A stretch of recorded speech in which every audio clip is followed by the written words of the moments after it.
Hey everybody, this is Deb with Truthification Chronicles, and in this video we're going to talk about truth or fake, and some other things that'll come up along the way. And one of them that I wanted to start out with is this verse in Matthew 7:12. Now, if you're not a religious person, just hang in there with me, because the concept here is what's called the Golden Rule. That's what it's commonly known as. And if you look at what it says, therefore, all things whatsoever ye would that men should do to you, do ye even so to them. So do to others what you would have them do to you. I mean, treat them the way you want to be treated. And that's called the Golden Rule. Well, yes, it does come from the Bible. And I just wanted to clarify that. There were people saying it was just an old wives' tale. No, it's not. That one's real. Now, there are times that people ascribe things to the Bible, like God helps those who help themselves.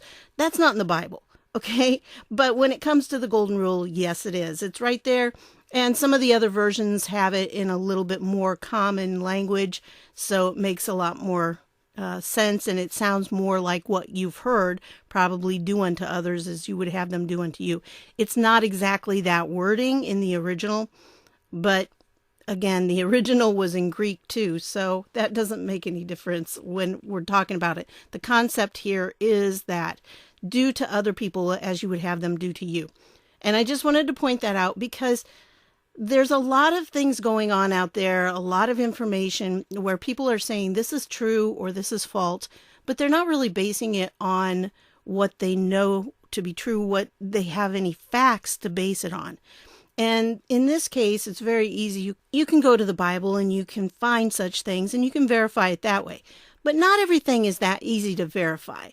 Well, on Twitter, I was kind of perusing Twitter today and I came across somebody who quoted this, but I wanted to show you the actual thread here.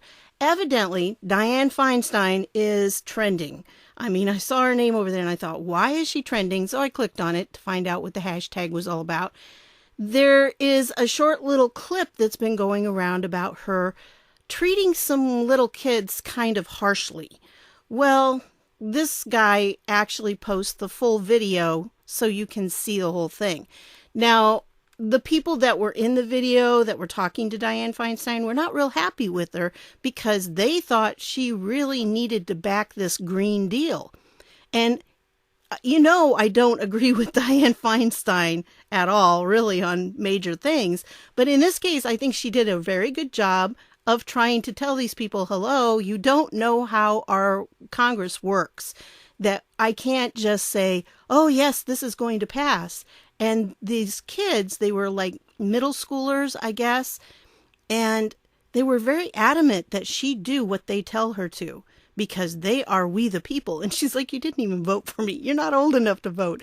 I kind of laughed at that one. I mean, she was a little brusque with them in a couple places, but, you know, she was a busy person and they were really not going to take anything other than her doing what they wanted her to do.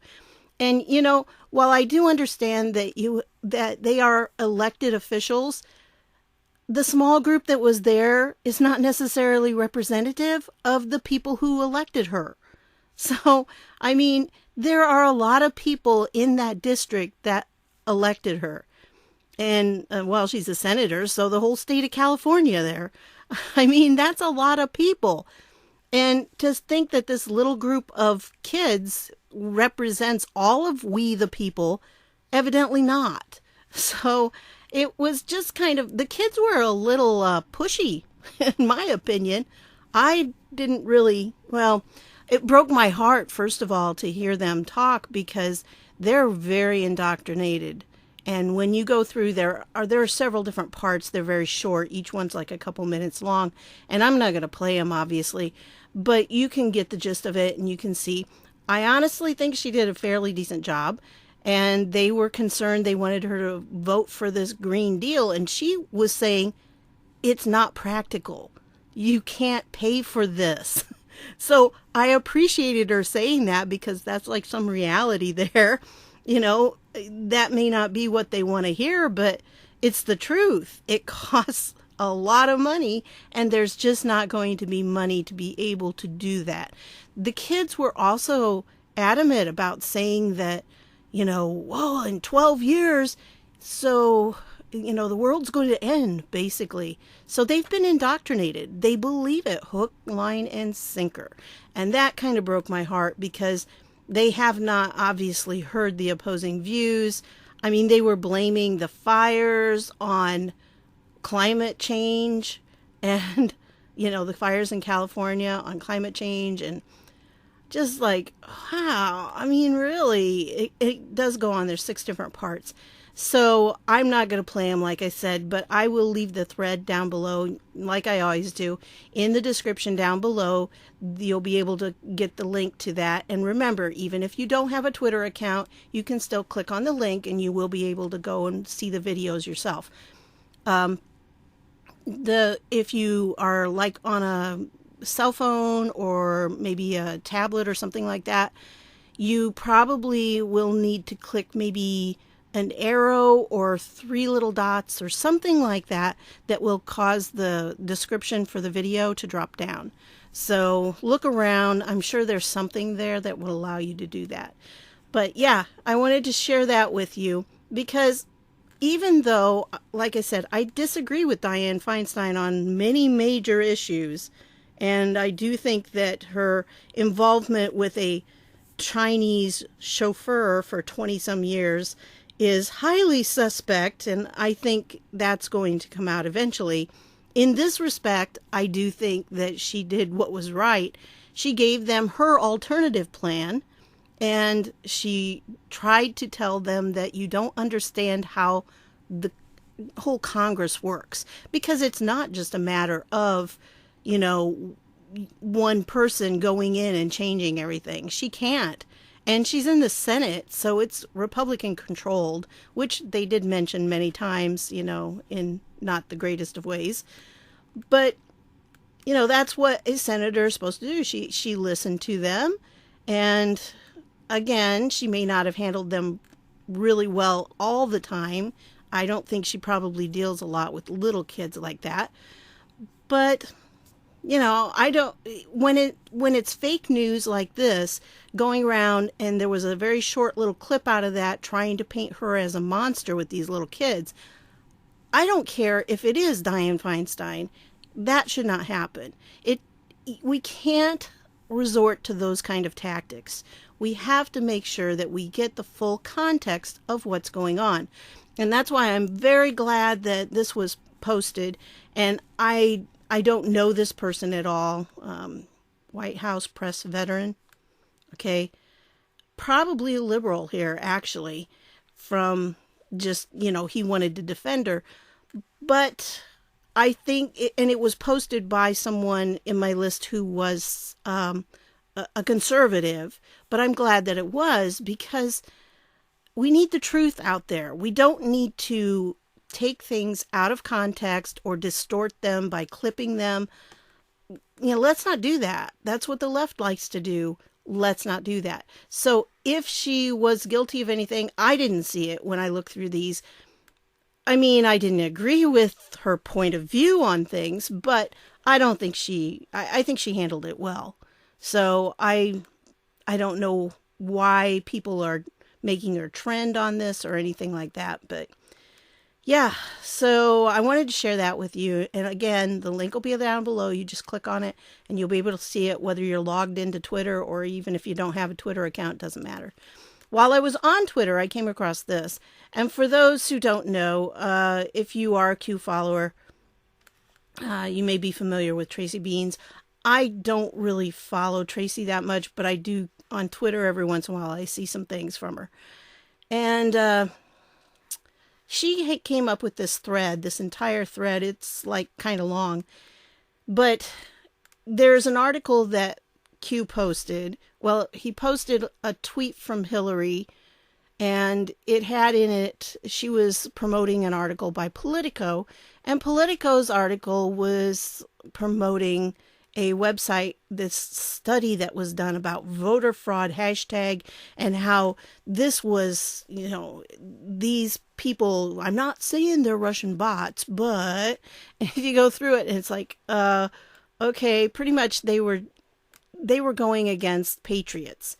And there were a list of 200 patriots, in other words, that they thought should be, Twitter accounts that they thought should be on a hit list, kind of, and that they were affecting things like they were talking about voter fraud. Anyway, if you go through this report, it was used in a broader article from Politico about foreign influence campaigns in social media because the same company did both studies. This article was tweeted by Hillary Clinton. Okay, so there is the Politico article link that you can go to. And then she says the group, and it's Guardians.ai, is stating that the 200 accounts they identified as part of a huge campaign to spread fake news about election fraud is also participating in disinformation against 2020 Dem presidential candidates.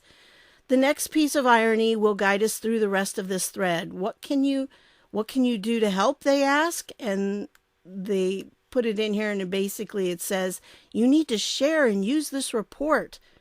She says that down here. Here's what she had highlighted. Share and use this report if you care about voting rights, election integrity, and believe that America deserves to have better conversations and laws rooted in data. They say, let us examine their data, shall we? And when you go to the site, this is what it kind of looks like. It has the little Twitter avatars there. It doesn't have their names, but when you click on them, it'll take you to that person's Twitter page. And so there's the list of the horrific offenders. I like the way she says that. Spreading disinformation about election integrity everywhere and fooling the American people. Then they begin to get into their methodology. They made a list of users that mentioned voter fraud on the same day when there was a spike of users talking about voter fraud. That day, 8/10/18. Seems like an arbitrary day, huh? Is she from Canada? I don't know. Like I said, I don't really follow her that much. As I figured out later, it wasn't. 8/10/18 was actually right after a special election in Ohio where there were votes lost. Here is a Media Matters piece, and we know who Media Matters is, and if you don't, watch my last video because I tell you about Media Matters and their plot to take down Donald Trump. And they did it. They had this meeting about it on the day he was being inaugurated. And the hit piece written that day. So fake news sites are pushing voter fraud conspiracy. And this is what Media Matters does. This is how they work. And like I said, if you read that document, that leaked document that was from that meeting, it tells it all. I mean, it tells exactly how they were going to use the media. They were going to weaponize it to use it against Trump. So anyway, they wrote an article on that day. Interesting. So let's get out of the way. Let's get out of the way that there was an organic reason for people on the right and left to be talking about voter fraud on this mysterious day they chose to use as their unusual spike. So she went through, even with this being said, hang on to your seats. They say on or around 8/10/18. So I give them the benefit of the doubt. They also give us the list of horrible offenders. They say in this field of research, when a group of accounts tweet similar messages at the same time on multiple occasions, it's called co-spiking. Co-spiking can happen organically when groups of people share interests and sources that they follow. Sounds to me they are also saying that is how it's supposed to work. But what do I know? I am just a lowly conservative, so I decided to randomly choose several accounts from their naughty list and see what was going on. What I found made me sick, and I think it will make you sick too. Please retweet this, duplicate this yourself, triple and quadruple check me, because if this is correct, it is. It completely invalidates their work on any project. Any project. Off we go. So she started out with the first one, and she did a search, and I believe she did this search on the Wayback Machine, the Internet Archives. I ran a search of the account for the hashtags voter fraud and voter fraud capitalized. The capitalization does make a difference in the hashtags for the period of 8/9/18 to 8/11/18. Here's what I found. No results. And so she did it again, no results. She did it again, no results. I mean, she expanded it each time. Like here she went 8.6 to 8.20. And then here she did like for all of 18, the whole year of 18, no tweets. So that person did no tweets. Then I decided I would search this account for the month of August just using the words voter or fraud. There were 2 tweets mentioning it. This isn't how the study was done though, so it was more to see that I was dealing with. And if you go through and you look at these, I'm not again going to bring them up, but if you look at the pictures, you can see her search tactic and everything. And so she did another one. Again, no tweets, no tweets. She expanded it, no tweets. All of 2018, you say? This account used this hashtag 20 times throughout the entire year.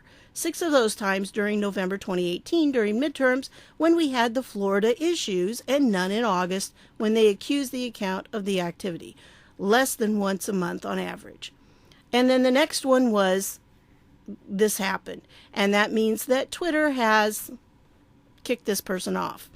And so there were a couple of them like that I came up with. And here's another. She went to the next one. And here was the hashtag. The reason that it was getting this person is because they had voter fraud hashtag in their bio here, the profile. And so it was not what it was supposed to be. What it was supposed to be a spike on that day, and they all tweeted at the same time. Well, anyway, she goes on, and you can look through the whole thing, but no, it wasn't happening. And here's where she went to the archive.is. This account used the hashtag voter fraud in its forms 31 times in total throughout the course of 2018, which amounts to around 2.5 tweets per month. Hardly an overuse or abuse of hashtag. And another one that was gone, and this one, it was crazy. Her results kept coming up saying, no, it's not found. This is not happening. So what these people claimed on this website that Hillary Clinton, well, it was the Politico article that Hillary Clinton tweeted, and that it had this link in there, that this study that supposedly they're basing this information on is so bogus. It is not true. It is fake. And they're making people believe that these 200 accounts, which again, I was looking through them because I added several of them. I got kind of tired, but I'll add more when I go back again. But, I figured, hey, if they're on this hit list, they must be somebody I want to follow. So I kept adding them. And, it's just crazy. It's not like these are really big name people necessarily, but they definitely are conservatives. And this is a hit piece on them. That's all it is. It's a listing of 200 people they want removed from Twitter. And it looks like they succeeded in a couple of places. We had, it's been a few months here, but right before the election, it seemed like there were tons of conservatives being taken off of Twitter. I mean, their accounts were being suspended right and left. So anyway, that'll be down below. You can read it on your own. It's just quite eye-opening. Check this one out. Parents, how would you like to have your state do this? Oregon could become the first state to require in-home surveillance of newborn babies. I guess they need to decide if the parents are being real parents or if the government could do a better job.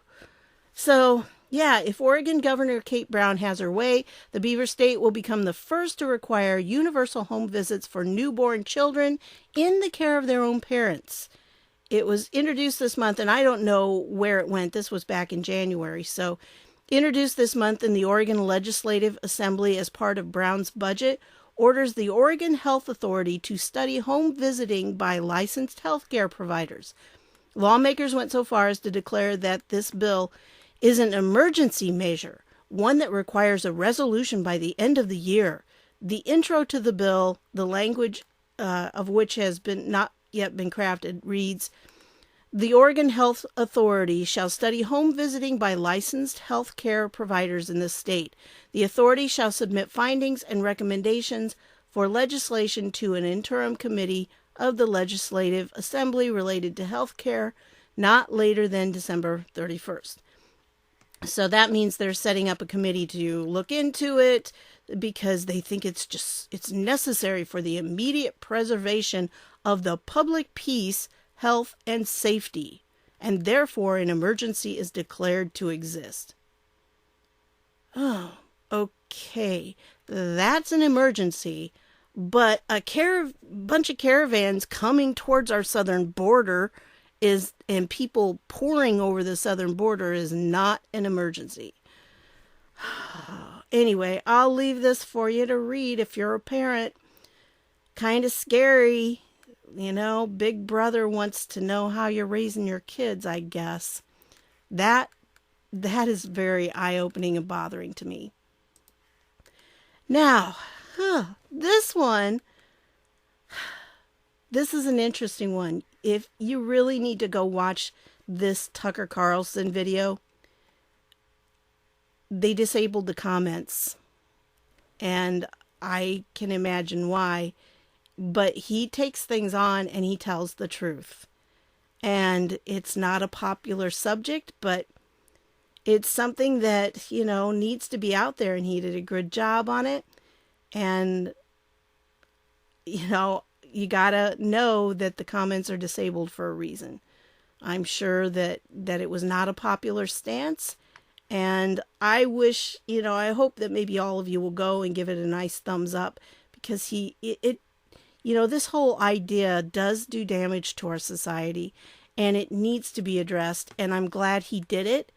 So go support Tucker in this and watch the video. Again, the link will be down below. Well worth your time. It's 8 minutes long, but it's definitely well worth it. I can't even believe that was 8 minutes. Anyway, Trump tweeted about highly respected Senator Richard Burr, head of the Senate Intelligence, said, after reviewing over 200 witnesses and studying over 2 million pages of documents, we have found no collusion between the Trump campaign and Russia. The witch hunt, so bad for our country, must end. And then he had this guy posted underneath him. And he says, desperate farce. No evidence has been presented after years of investigation by organizations with massive resources and contacts, FBI, U.S. intelligence apparatus, huge news networks and media, Democrat Party, Hillary's campaign, U.S. Congress, and a once-in-a-decade special prosecutor. And I like the little picture here. Yep, 2038.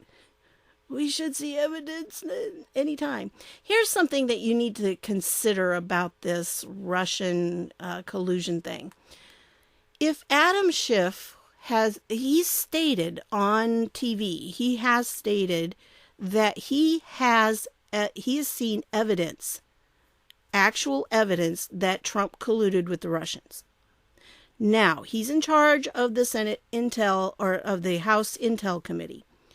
So if he has that actual evidence, why does he need to open an investigation?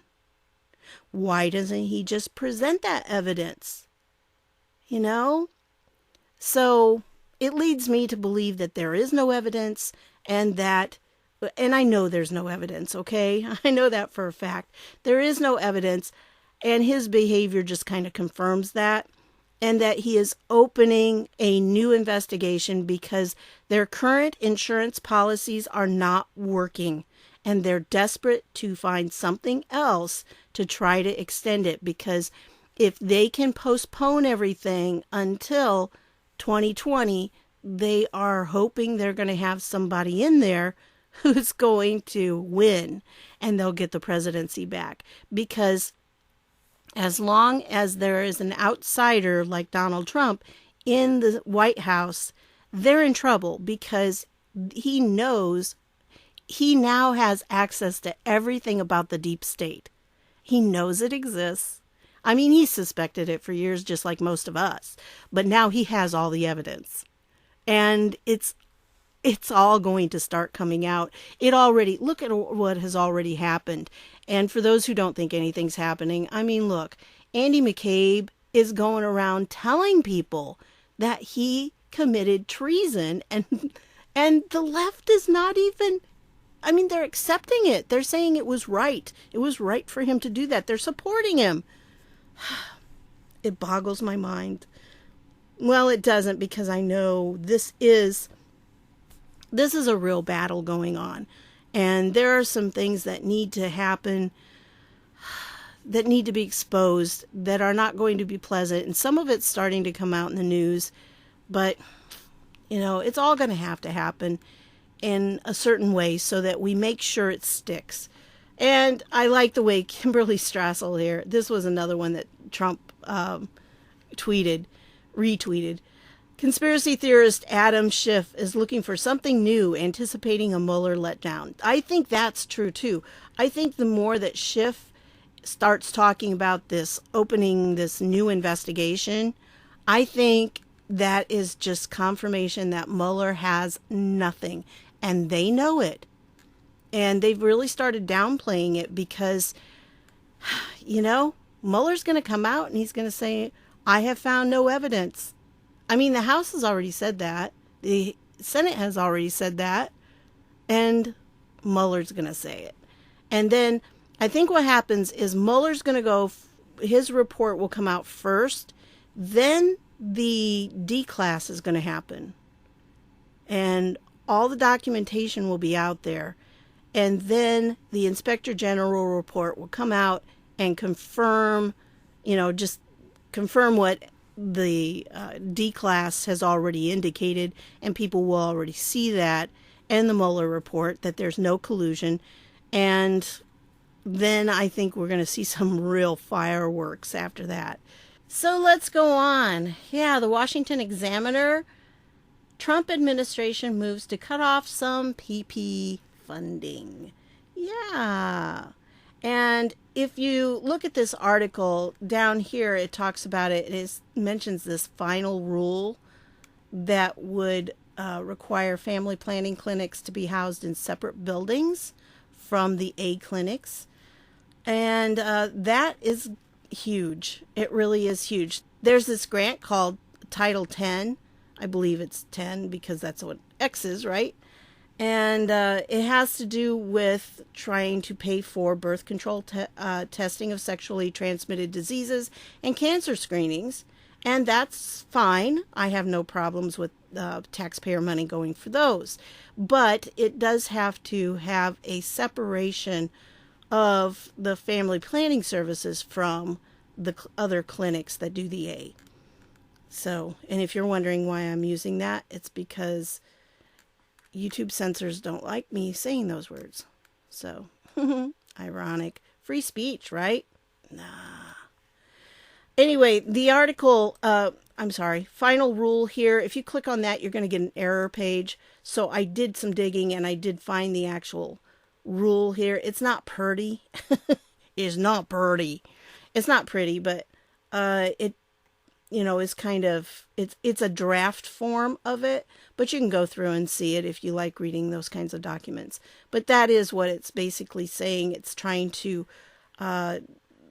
change some things that are definitely in our best interests for conservatives. So definitely a good thing going on.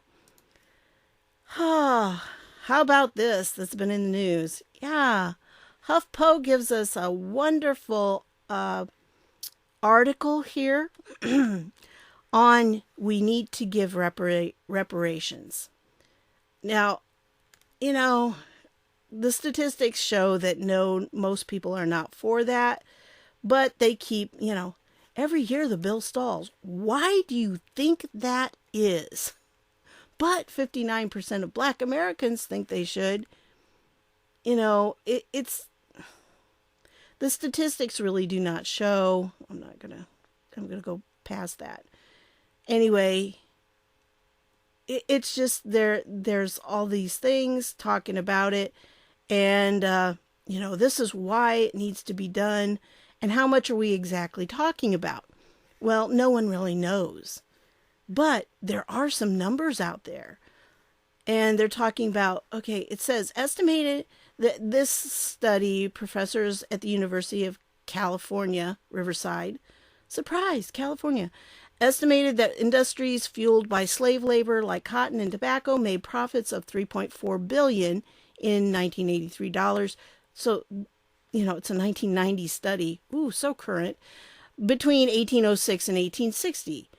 Darity has estimated that if you throw in an annual interest rate of 5%, that number jumps to $9.12 billion. And this guy concluded that $1.4 trillion was owed to the descendants. And it's like, So I tell you what, everybody, you need to, and they have some rules here about how they can determine how would this money be paid out. And I have no idea why this video is restricted from playing, but it is.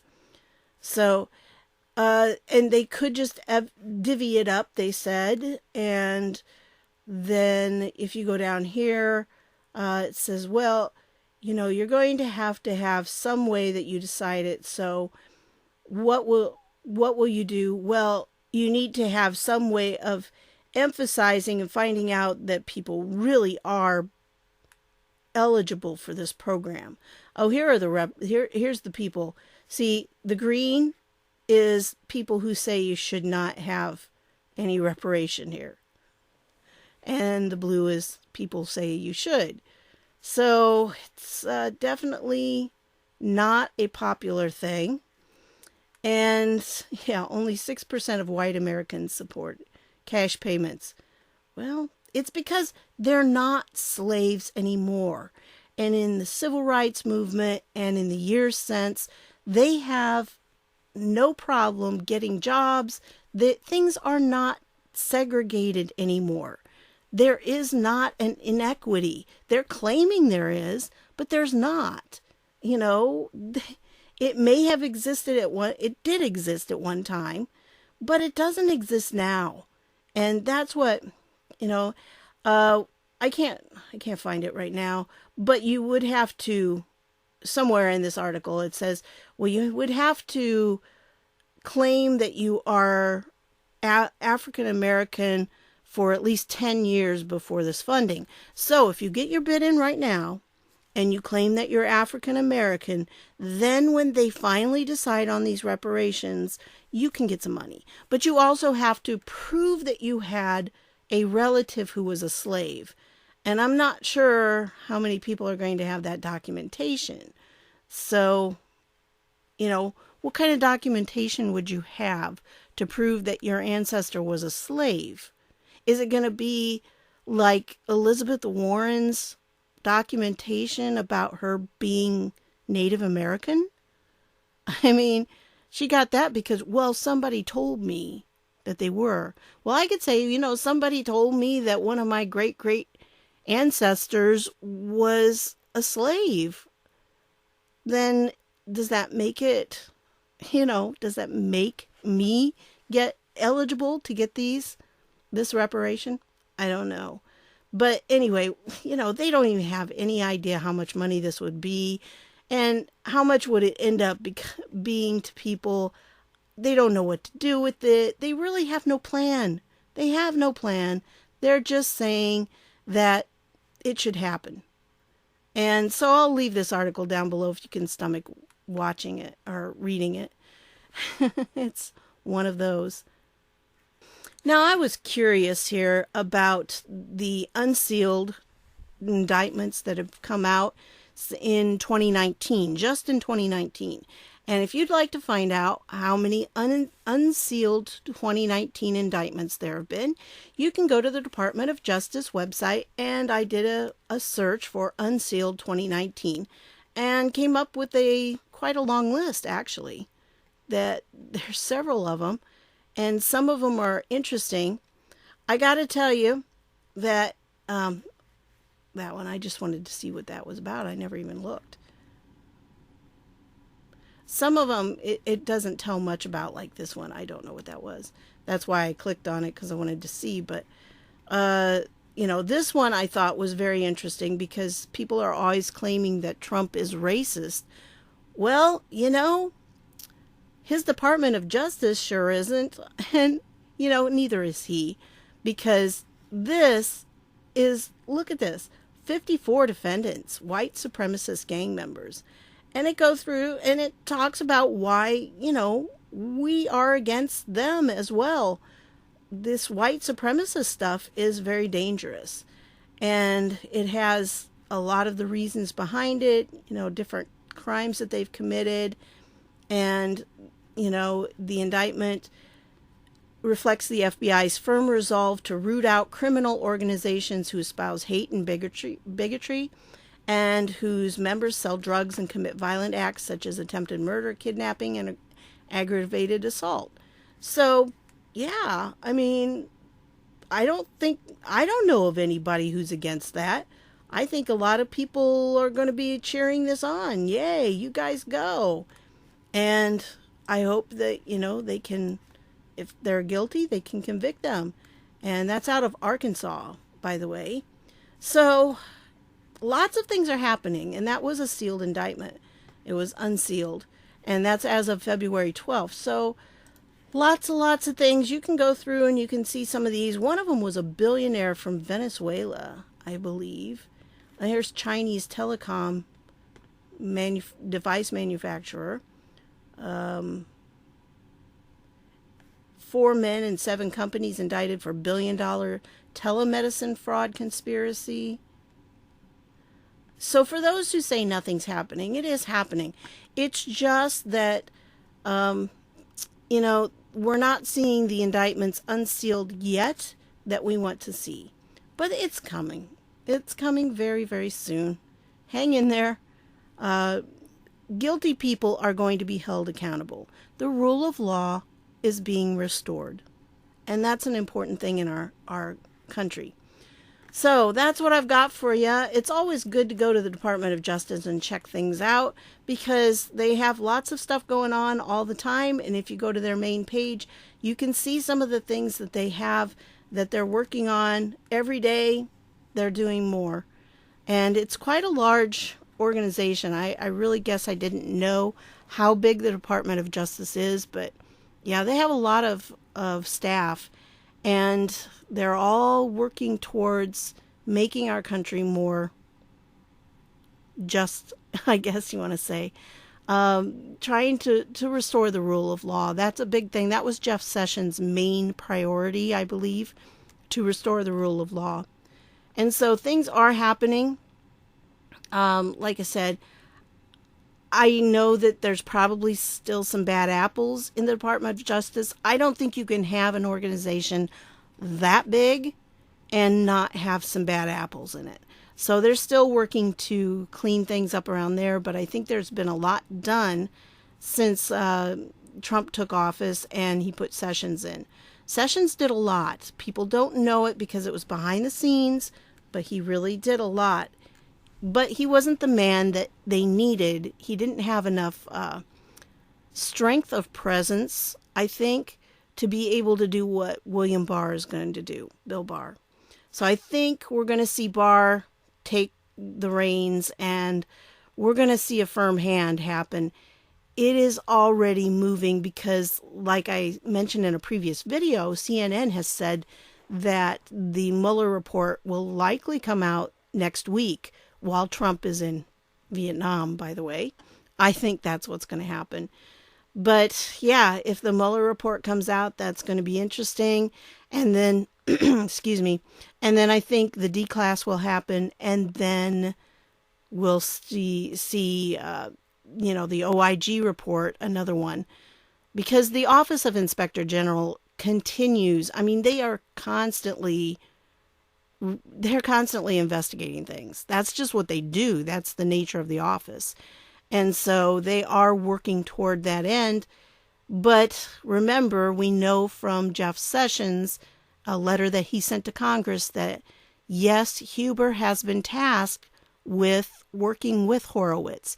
So Horowitz can do the investigation, Huber can do the prosecution. So we're probably going to see the results of that in the near future. but we have to see these other things happen first.